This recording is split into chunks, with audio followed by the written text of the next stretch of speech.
Hey guys, Wednesday.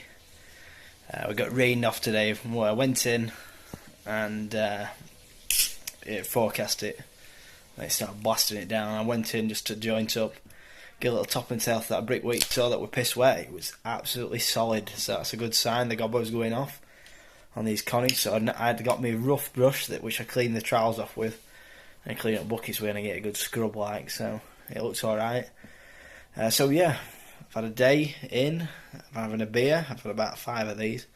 I've been drinking Carlsberg today, but I've decided to have Foster's. I used to drink this years ago. It's been my favourite beer when I turned 18. That's all I used to drink, Foster's. It's a bit sweeter actually. But yeah, there's a stigma I suppose like in the sort of construction world on YouTube, everyone's attacking it. Everyone's like, oh, if you can't have a beer in midweek, you can't have a beer or you'll have a foggy head, you'll not be able to get your head down and crack on, you'll not be efficient. But I tell you what, if you're wired like tight as a nut up there, you know, a couple of beers, I think it improves performance. You know, you've got to. I think a lot of people have to find a balance, and the balance is a lot of the time there's no wrong with having fucking 4 beers. I tell you what, some of the fastest bricklayers I know drink the most, and I tell you what, there's nothing wrong with keeping your spirits up in winter when you're fucking piss wet all the time. It's fucking freezing cold. You got constant sniffles. Keep your spirits up through the week. Have a couple of beers. Fucking attack it the next day. Attack it. Get some down. This ain't gonna slow you down. Ain't gonna slow you down. For some people it might do. Some people, but I tell you what, 50, 60, 70 years ago, bricklayers, they used to have a beer on the snap time. Never mind this, oh, I don't drink till Friday sort of thing. Oh, I don't drink, mate. It was like, if you don't drink, what are you? You know what I mean? I won't finish that sentence because it'd be a bit derogatory, but alright guys, I'll see you in the next clip. So it's Thursday. We've done 10 course at the other side, and we're back on this side now that you saw from last video. Check it out. So that's the brickwork. You can see that's the brickwork once I get a little wash, and that's it before. You can see the difference. Alright, I'm going to give that a wash and we'll crack on with some head cam. I think that brings it up pretty nice, to be honest, considering it was really wet, so happy with that. Hey guys, Harry here, doing the voiceover part of the video.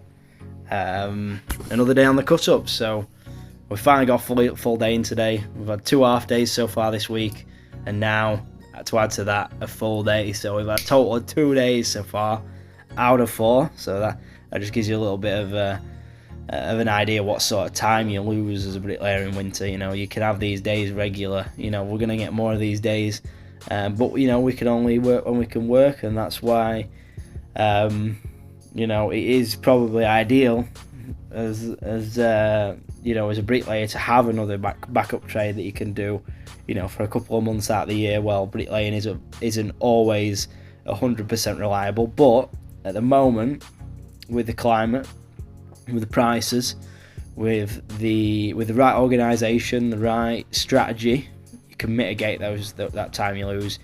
You can make the most of your 2-3 day weeks, and if you play your cards right, you can earn a livable wage every week, you know, regardless of weather. I think, you know, like I said in the start of the video, you know, keeping your spirits up, not getting down. A lot of guys get down if they look at the wages they're booking in every week in winter and think I'm earning half of what I was in summer, and that is the case. You know, you are losing that amount of time. You know, it's not that you're not earning your money while you're at work, it's that you're not at work as often.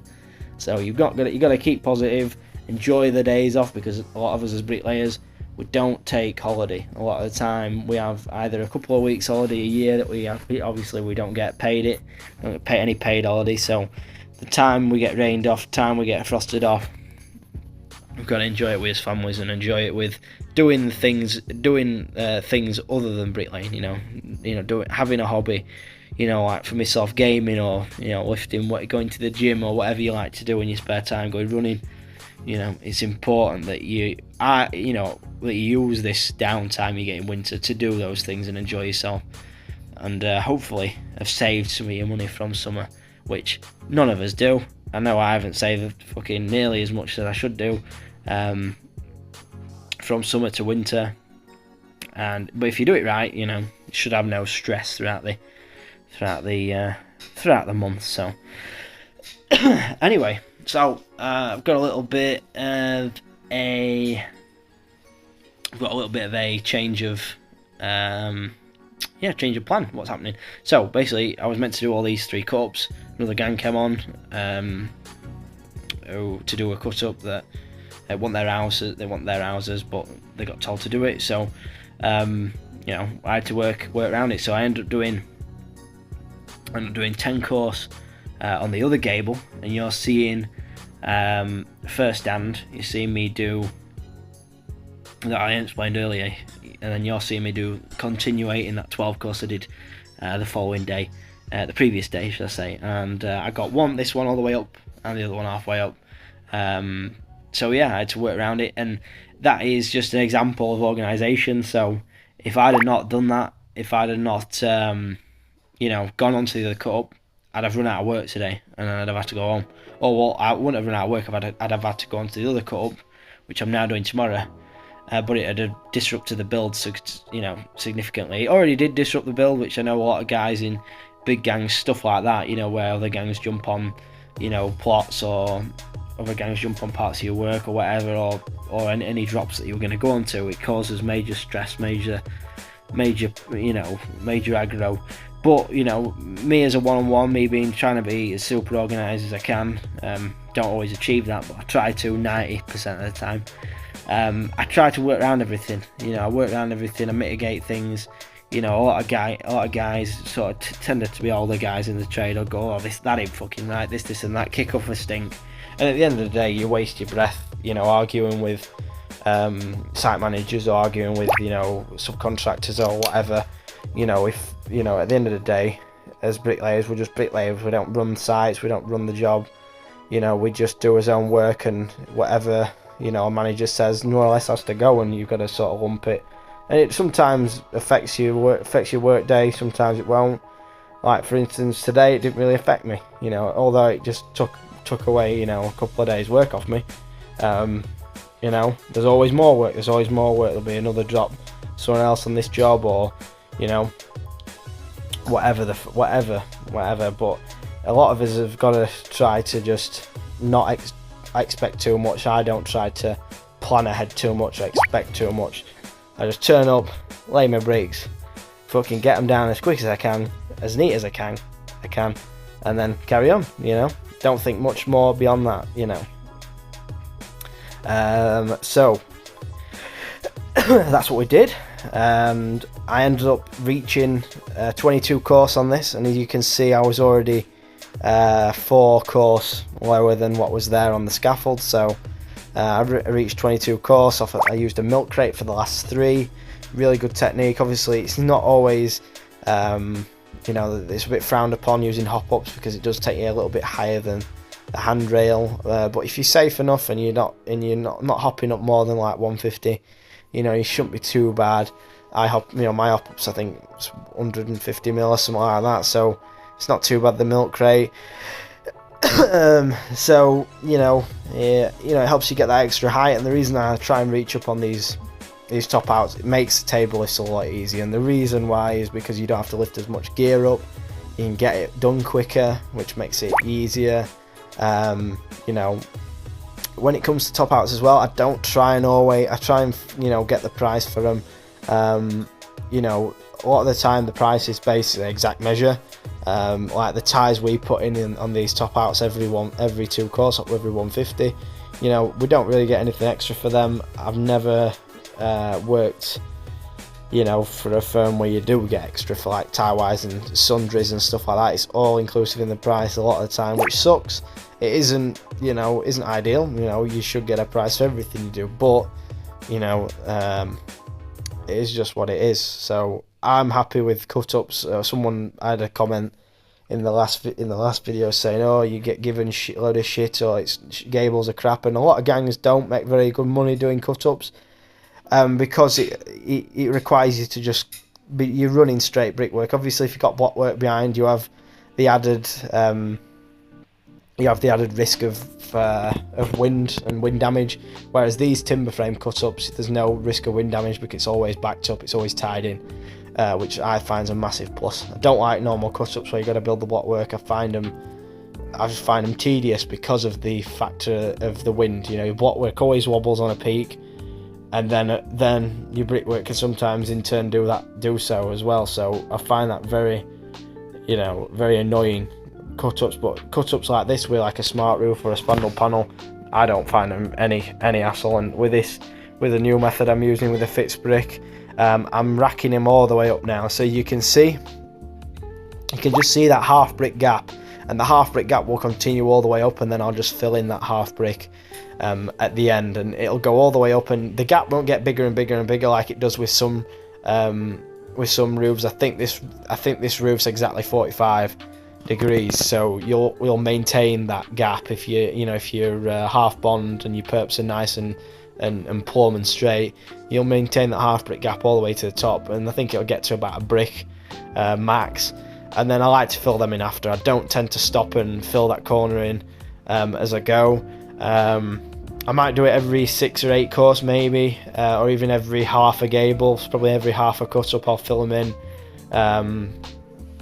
And I find that makes it a lot more easier to build that. This morning when I was smashing in that other side, I basically worked as quick as I could, because most other gangs get there a good hour before I arrive on site or I get on the scaffold. So I found myself this morning, I just smashed in 10 courses as quick as I could, and then got out of the way for the bricklayers. Obviously I'd already loaded it, so they're going to have to leave me some bricks left over from when they're finished. But if you work together and try to be try not to get stressed or frustrated about plans changing, and be sort of proactive in your thinking, you can sort of mitigate a lot of the general stresses that occur on building sites. With clashing with other gangs, or other gangs working near you, or having to work, you sharing loading bays and stuff, could all be mitigated with the right attitude and mentality. So I don't let it bother me very much at all. I just focus on my own work and yeah. So but yeah, that's why I like doing these cut-ups, straight brickwork, and I can get the numbers in a lot of the time. When you just run into a line straight off the fascia, you can get the numbers in. And I was very surprised this morning how quick I got that 10 course. I think it only took me about an hour and 45 to get 10 course in. So that's like, I think they're about 45 bricks long at the bottom, or 50 bricks long. So 45, about 40 bricks long I think at the bottom. So that's like 400 bricks in 2 hours, sort of thing. I think it's not bad at all. I think I was hitting close to a PB there. And you knock out a lot of your mass of your work at the bottom. A lot of guys, especially I used to find this as I found it intimidating running big runs on my own, whereas now with these concrete bricks, I find it a lot easier just running things in lengths. It makes everything go off a bit quicker. No more than 5 boards in length, but about 5 boards is a sweet spot. You can go a bit more than that, but it becomes a bit stressful in summer to keep up with a gobbo, keeping on top of that, being nice and workable. But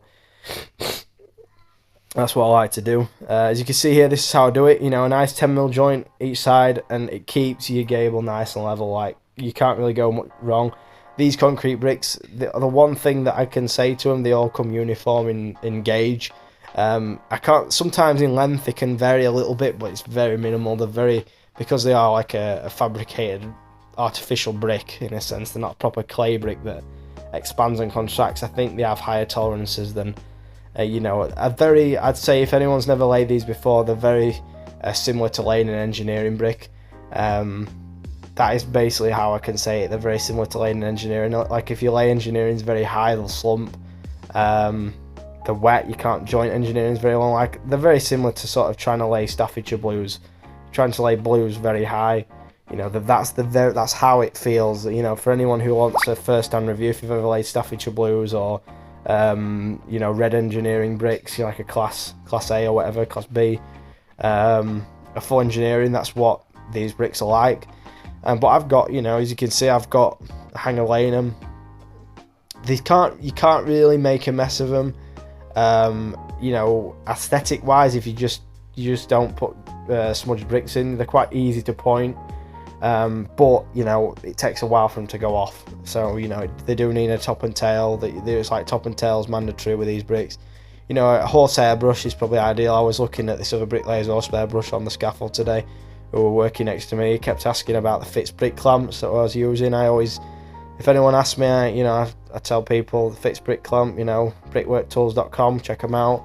You know, they're an invaluable tool, to be honest. You know, I don't really big them up as much as I should, considering, you know, Richard, the inventor, contacted me and sent me some free of charge. You know, when I was fucking a bit ignorant to how good they were, to be quite honest. But they are very good. And to give a little bit of context as well, these you know, the Fitz bricks have seen some abuse with myself. You know, I've stood on them multiple times. I've bent them and I've bent them back, and they work perfectly. So if you ever, you know, misshape the Fitz brick, you can if you get a bit of cloth around each side of them, if you've got some sort of strength to you can bend them back to shape if you end up bending them, and they keep the strength. You know how it is when you're on price. You know, stuff gets dropped, stuff gets stood on. The springs do come off sometimes, so you can hook them back on. You've got to be wary of that. But I haven't found any evidence of the springs becoming wearing or becoming slack or not gripping the brick effectively, because I've been pulling these like hell and I've had no effect.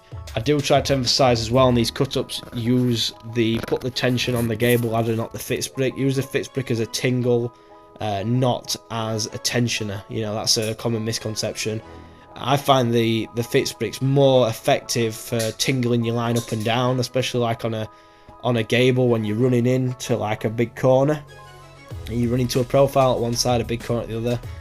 I just tingle line up and down. I don't bother walking all the way to one end of the corner, moving the line up like guys do, and they obsess about where it goes on the arris. Just tingle that line up and down, and you know it's going to run through every time. You know, I'm probably going to get.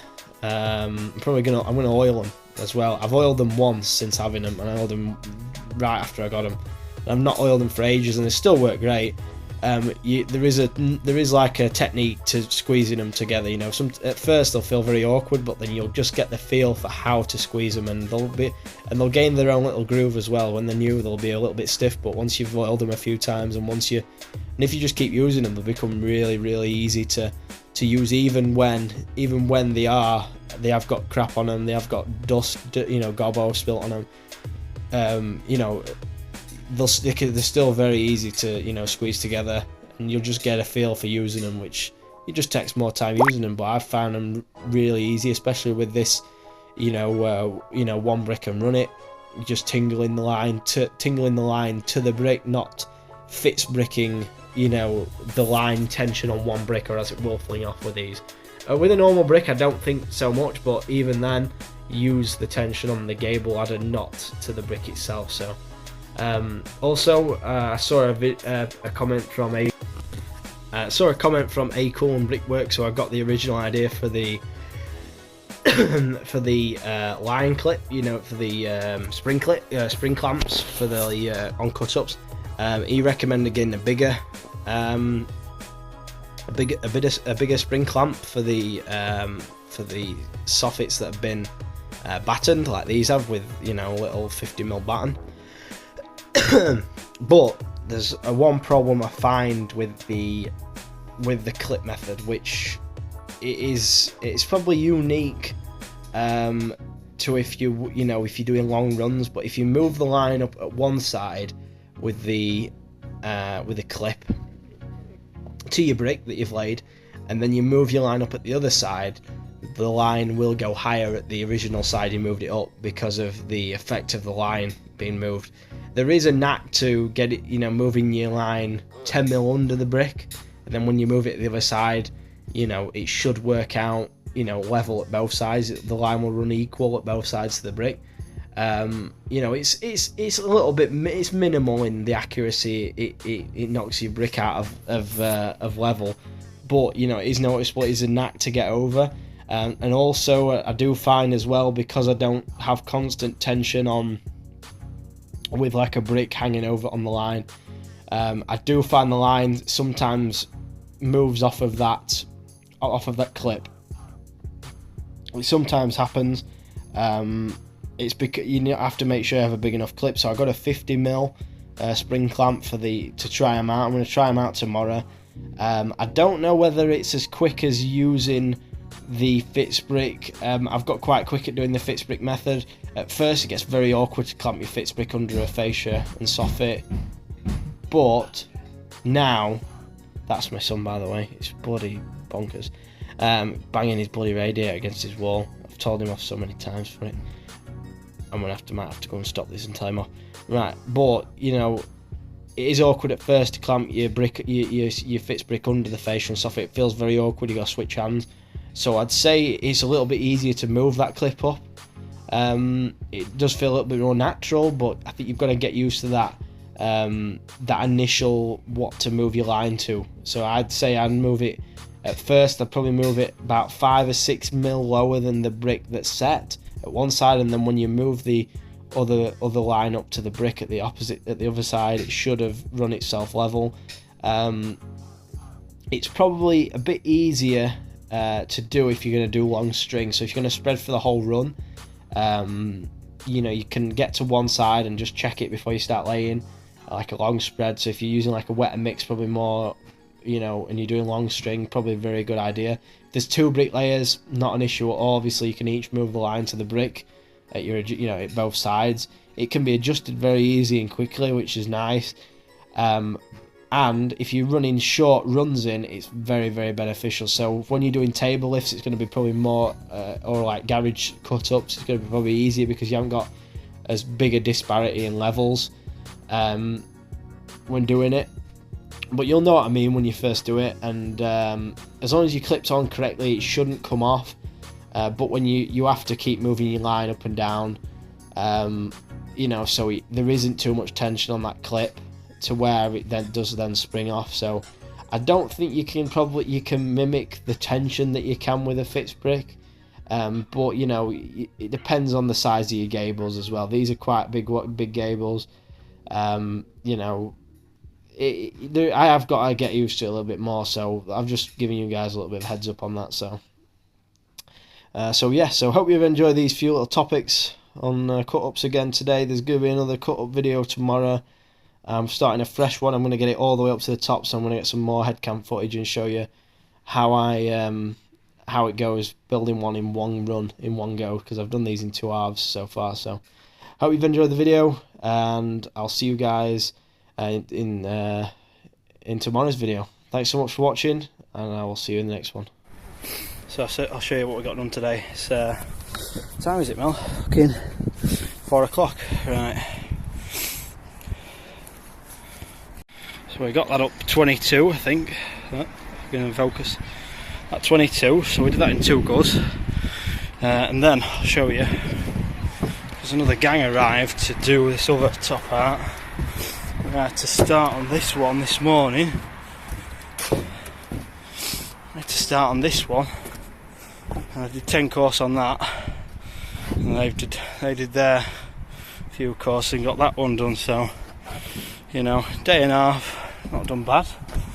Gable and a half in a day and a half, so you know, 2 days, 2 gables. So I'll see you in the morning with another clip, because we're going on to this one next.